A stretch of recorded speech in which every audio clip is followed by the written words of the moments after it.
بسم اللہ الرحمن الرحیم الصلاة والسلام علیک یا رسول اللہ صلی اللہ تعالی علیہ وسلم۔ انشاءاللہ آج ہم سورہ لہب کی اصلاح کی کوشش کریں گے۔ چلیے شروع کرتے ہیں۔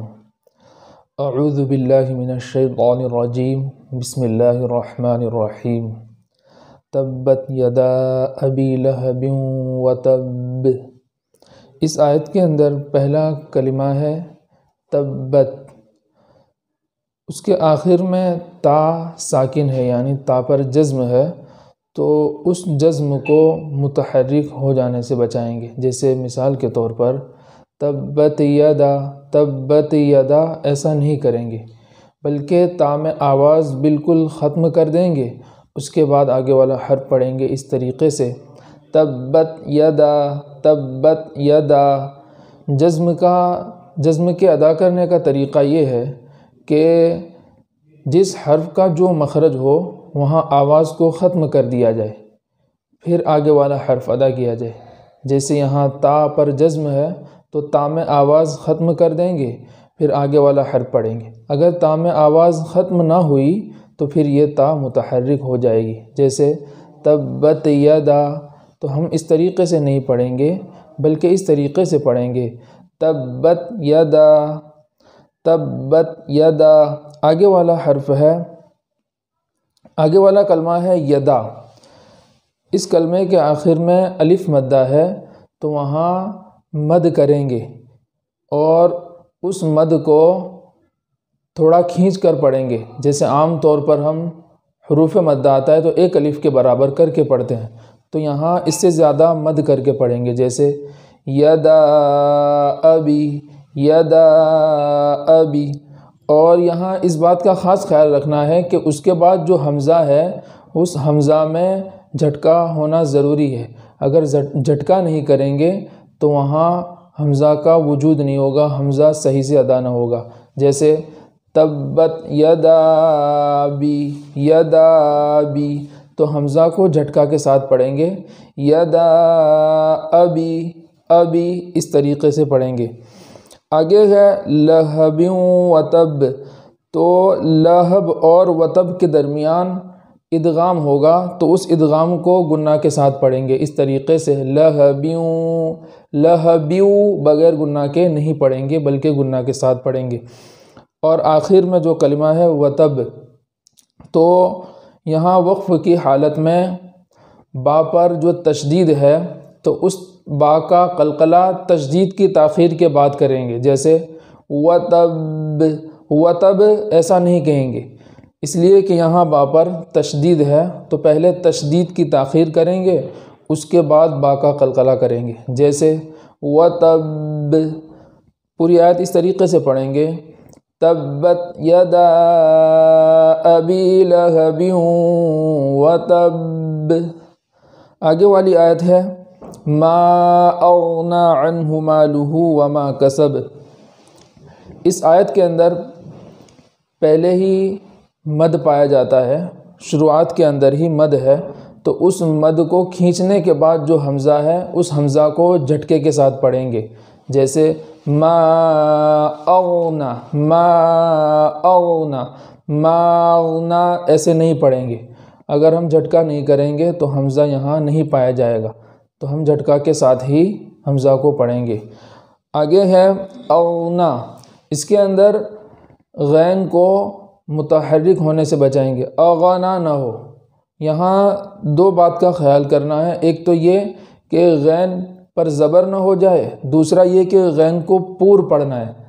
اغنی موٹی آواز کے ساتھ، ما اغنی، ما اغنی، اس طریقے سے پڑھیں گے، اغنی نہیں پڑھیں گے۔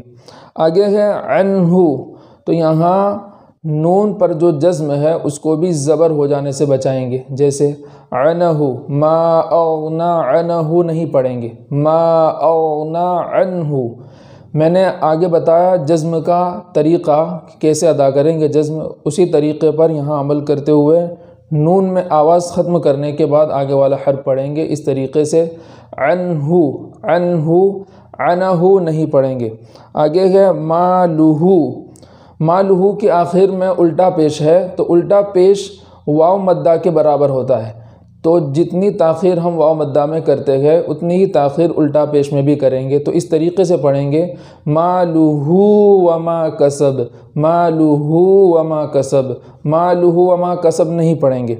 آگے ہے وما کسب، کسب کے اندر وقف کی حالت میں با کے اندر قلقلہ کریں گے، اس طریقے سے پڑھیں گے کسب، کسب ایسا نہیں پڑھیں گے۔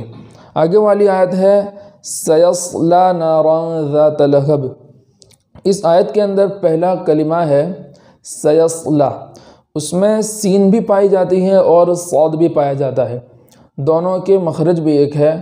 تو ان میں فرق اس طریقے سے کرنا ہے کہ سین باریک ہو اور صاد پور ہو، دونوں ایک ہی جگہ سے ادا ہو مگر صرف پور اور باریک کا فرق ہو۔ ایسا نہ ہو کہ صاد کے اندر آواز صرف چینج کر دی جائے اور اس کو صاد تصور کر لیا جائے، تو یہ غلط ہے۔ صاد کو دو تین طریقے سے غلط پڑھا جاتا ہے، ایک تو واو کے ساتھ جیسے سیصلا، سیصلا، تو یہ بھی غلط ہے۔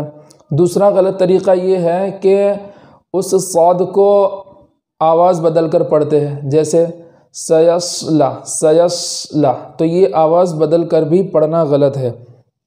تو اس طریقے سے نہیں پڑھیں گے، جہاں سے ہم سین ادا کرتے ہیں وہیں سے اسی سیٹی کے ساتھ صاد بھی پڑھیں گے مگر اس کو صرف پور کر کے پڑھیں گے، اور پور کرنے میں اس بات کا خیال رکھیں گے کہ ہونٹوں کا سہارا نہ لیا جائے، جیسے سیصلا ایسا نہیں پڑھیں گے، سیصلا جس طریقے سے سین کو پڑھتے ہیں اسی طریقے سے پڑھیں گے۔ تو اس کلمے کو اس طریقے سے پڑھیں گے سیصلا، سیصلا۔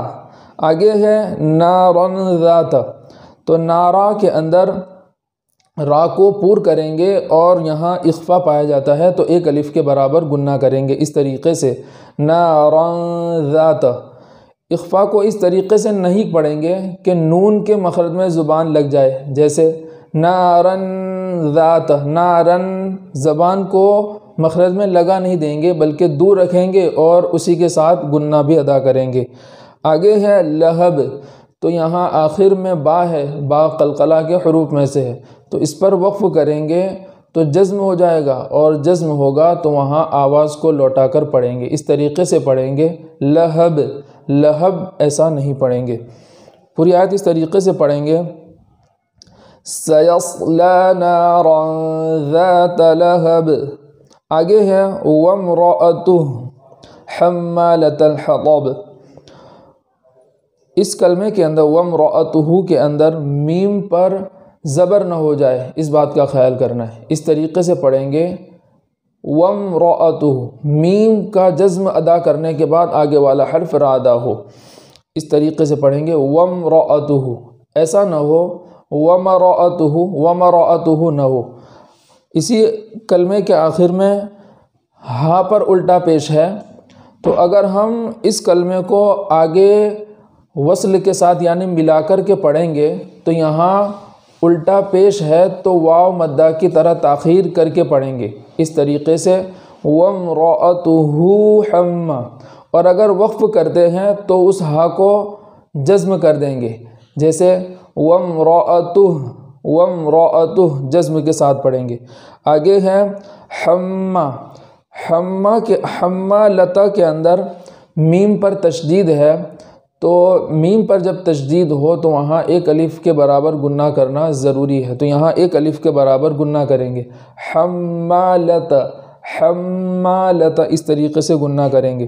اور آگے ہے الحطب، اس کلمے کے اندر تین چیزوں کا خیال کرنا ہے۔ پہلا تو یہ کہ لام پر جو جزم ہے وہ متحرک نہ ہو جائے، جیسے حمّالۃ، اس طریقے سے نہ ہو، اس کو اس طریقے سے پڑھیں گے حمّالۃ الحطب، حمّالۃ الحطب اس طریقے سے۔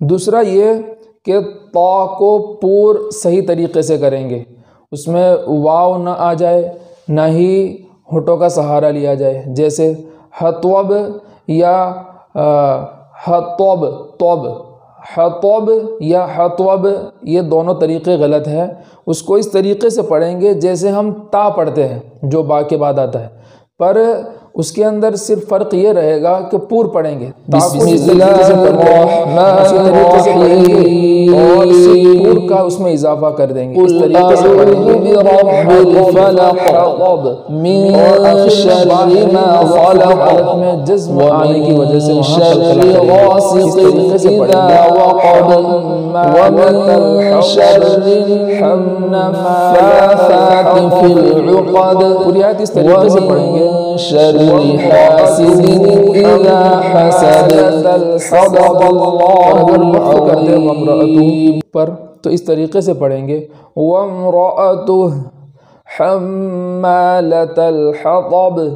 آگے والی آیت ہے فی جیدہا حبل من مسد، تو شروعات میں ہے فی، اس آیت کے شروع میں فی ہے، فا یا زیر فی، تو یہاں الف مدہ پایا جاتا ہے، یا مدہ پایا جاتا ہے، تو ایک الف کے برابر تاخیر کریں گے، فی جیدہا۔ اسی کے بعد والا جو کلمہ ہے اس کے اندر بھی پہلے ہی یا مدہ پایا جاتا ہے، جیسے جی فی جی، تو وہاں پر بھی ایک الف کے برابر تاخیر کریں گے، اور اسی کلمے کے آخر میں الف مدہ بھی پایا جاتا ہے، تو یہاں 3 مدہ پائے جاتے ہیں، 2 یا مدہ اور ایک الف مدہ، تو تینوں مدود کے اندر ایک ایک الف کے برابر تاخیر کریں گے۔ اس طریقے سے پڑھیں گے فی جیدہا، فی جیدہا، اور آگے ہے حبلم، تو یہاں اس کلمے کے اندر ہا کو چھوٹی ہا کی آواز میں نہیں پڑھنا ہے، حبلم نہیں پڑھنا ہے بلکہ حبلم پڑھنا ہے، اور اسی ہا کے بعد با پر جزم ہے تو وہاں قلقلہ بھی کریں گے، حبلم پڑھیں گے، اور آخر میں لام پر 2 پیش ہونے کی وجہ سے اور آگے میم کے وجود کی وجہ سے یہاں ادغام ہوگا، تو یہاں ادغام جو ہوگا وہ گناہ کے ساتھ پڑھیں گے، اس طریقے سے پڑھیں گے حبلم حبلم، اور اسی کے بعد من مسد، تو یہاں نون ساکن کا بھی ادغام کریں گے، تو یہاں 2 ادغام ہے اور دونوں ادغام کو گناہ کے ساتھ پڑھیں گے، اس طریقے سے حبلم من حبلم من، اور آخر جو کلمہ ہے مسد، تو یہاں دال کو قلقلہ کے ساتھ پڑھیں گے، اس لیے کہ وقف میں یہاں جزم کے ساتھ پڑھیں گے، اس طریقے سے پڑھیں گے مسد۔ اس آیت کو اس طریقے سے پڑھیں گے فی جیدہا حبل من مسد۔ اب پوری سورہ اس طریقے سے پڑھیں گے، بسم اللہ الرحمن الرحیم، تبت یدا ابی لہب وتب ما اغنى عنه ماله وما كسب سيصلى نارا ذات لهب وامرأته حمالة الحطب في جيدها حبل من مسد صدق الله العظيم۔ مقبول سنی دعوت اسلام کو آقا کرے عروض شاکر تمہارا یا